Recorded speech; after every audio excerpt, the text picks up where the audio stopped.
Hello everyone, welcome back to my channel. तो चलिए आज का ये करंट अफेयर सेशन स्टार्ट करते हैं। क्विज की मदद से हम ये सेशन कंप्लीट करेंगे। पहला क्विज है, खेलो इंडिया विंटर गेम्स 2025 की इनमें से किन स्टेट में ऑर्गेनाइज की जा रही है। ठीक है, तो ये ऑर्गेनाइज की जाएगी लेह एंड जम्मू एंड कश्मीर में। खेलो इंडिया विंटर गेम्स 2025 इसका पहला फेज ऑर्गेनाइज किया जाएगा लेह में और सेकंड फेज ऑर्गेनाइज किया जाएगा जम्मू कश्मीर में। राइट, लेह में आइस हॉकी, आइस स्केटिंग ये वाले गेम्स ऑर्गेनाइज करवाए जाएंगे लेह में, जबकि जम्मू एंड कश्मीर में स्नो गेम्स जैसे कि स्कीइंग ऑर्गेनाइज करवाई जाएगी। ये खेलो इंडिया विंटर गेम्स 2025 की 23 जनवरी से 25 फरवरी तक ऑर्गेनाइज की जाएगी। खेलो इंडिया विंटर गेम्स 2020 में स्टार्ट हुआ था इसका पहला एडिशन। इसका मतलब 2025 में खेलो इंडिया विंटर गेम्स का 5वां एडिशन ऑर्गेनाइज करवाया जा रहा है। कहाँ पर? लेह एंड जम्मू एंड कश्मीर में। राइट, 2 फेजेस में ऑर्गेनाइज करवाया जा रहा है, लेह में और जम्मू एंड कश्मीर में। Second is recently Indian physical disability cricket team. ठीक है, क्रिकेट टीम हम सबको पता है, पर ये कौन सी क्रिकेट टीम है? Indian physical disability cricket team ने रिसेंटली कौन सी चैंपियनशिप जीती? तो Indian physical disability cricket team ने फिजिकल डिसेबिलिटी चैंपियनशिप ट्रॉफी 2025 की अपने नाम की। इंडिया इसमें विनर रही। इंडिया ने डिफीट किया इंग्लैंड को। ये ऑर्गेनाइज करवाई गई श्रीलंका में। 2025 का ये जो इवेंट है श्रीलंका में ऑर्गेनाइज करवाया गया। इसे ऑर्गेनाइज कौन करवाता है? Differently abled cricket council of India, DCCI, differently abled. ठीक है, जो फिजिकली डिसेबल होते हैं या हम कह सकते हैं उन्हें डिफरेंटली एबल्ड, उन क्रिकेटर्स की के लिए ये ऑर्गेनाइज करवाई जाती है चैंपियंस ट्रॉफी। 2020 में DCCI एस्टैब्लिश हुई थी। DCCI का हेडक्वार्टर है बेंगलुरु। जैसे BCCI है वैसे DCCI है, differently abled cricket council of India. तो physical disability championship trophy 2025 recently United Nation ने 2025 को किसका साल डिक्लेयर किया? तो 2025 में यूनाइटेड नेशन ने डिक्लेयर किया है as an international year of glacier conservation. ठीक है, इसका आंसर है फर्स्ट। यूनाइटेड नेशन ने डिक्लेयर किया 2025 को international year of glacier preservation. क्यों किया यूनाइटेड नेशन ने ऐसा? क्योंकि सभी कंट्रीज का इसकी तरफ अट्रैक्शन देने के लिए कि ग्लेशियर को प्रिजर्व करना हमारे लिए कितना इम्पोर्टेंट है। 21 मार्च को अब सेलिब्रेट किया जाएगा वर्ल्ड ग्लेशियर डे। 2025 डिक्लेयर हुआ international year of glaciers preservation. Glaciers polar region में जैसे कि अंटार्कटिका में पाए जाते हैं। अर्थ का जितना पानी है उसका 2% पानी ग्लेशियर से आता है हमें।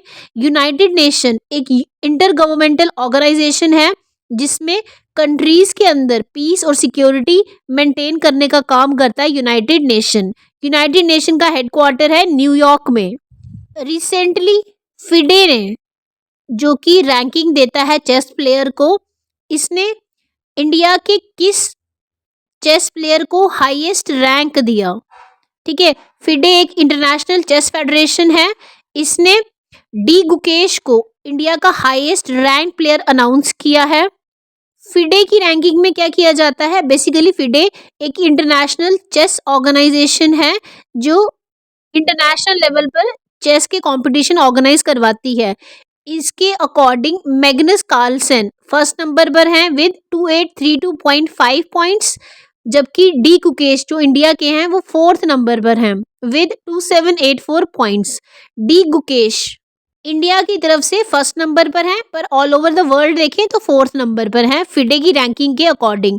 डी गुकेश चेन्नई से बिलोंग करते हैं। 2019 में 66 ग्रैंड मास्टर बने थे। 2024 में यंगेस्ट वर्ल्ड चेस चैंपियन बने एंड 2025 में इस साल इन्हें दिया गया है major Dhyanchand Khel Ratna award. Very very important, major Dhyanchand Khel Ratna award 2025 में डी गुकेश को दिया गया है।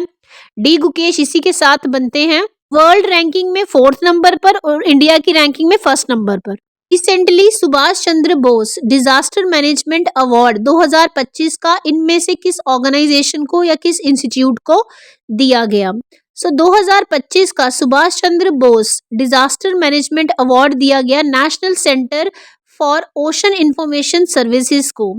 ये एक इंस्टीट्यूट है हमारे भारत में। कौन सा? INCOIS।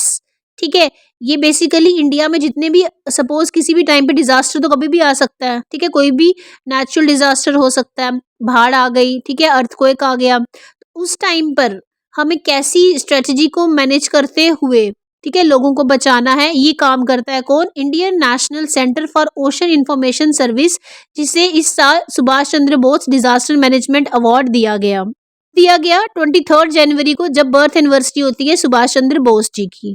ठीक है, किसको दिया गया? Indian National Centre for Ocean Information services को, क्योंकि भारत में जितने डिजास्टर मैनेजमेंट की स्ट्रेटजीज बनाती है। Right, so Subhash Chandra Bose disaster management award 2025 goes to Indian National Centre for Ocean Information Services, जिसे शॉर्ट में क्या बोलेंगे हम? INCOIS। Right, next is Bharat की पहली उड़ने वाली टैक्सी मतलब ई-वोटल अनवील्ड की किसने लॉन्च की? सरला एविएशन नाम की कंपनी ने। आपको इस उड़ने वाली टैक्सी दैट इज ई-वोटल का नाम बताना है, तो इसका नाम है शून्य। शून्य बनती है भारत की पहली एयर टैक्सी। ठीक है, ई-वोटल क्या होता है अभी हम देखते हैं। भारत की पहली एयर टैक्सी बनती है शून्य। एयर टैक्सी मतलब helicopter type. EVTOL stands for electric vertical take off and landing. Electricity से चलेगा ये हेलीकॉप्टर, ठीक है, टैक्सी की टाइप है ये, जिसका जो क्या करेगा? टेक ऑफ और लैंडिंग वर्टिकल करेगा। ठीक है, इसको बोलते हैं ई-वोटल एयर टैक्सी, जिसका नाम है शून्य। इसे लॉन्च किया है बेंगलुरु बेस्ड कंपनी ने, जिसका नाम है सरला एविएशन। इस शून्य को, जो शून्य टैक्सी है, शून्य इलेक्ट्रिक एयर टैक्सी, अभी तक आपने इलेक्ट्रिक कार सुनी होगी, अब ये आया है शून्य इलेक्ट्रिक एयर टैक्सी।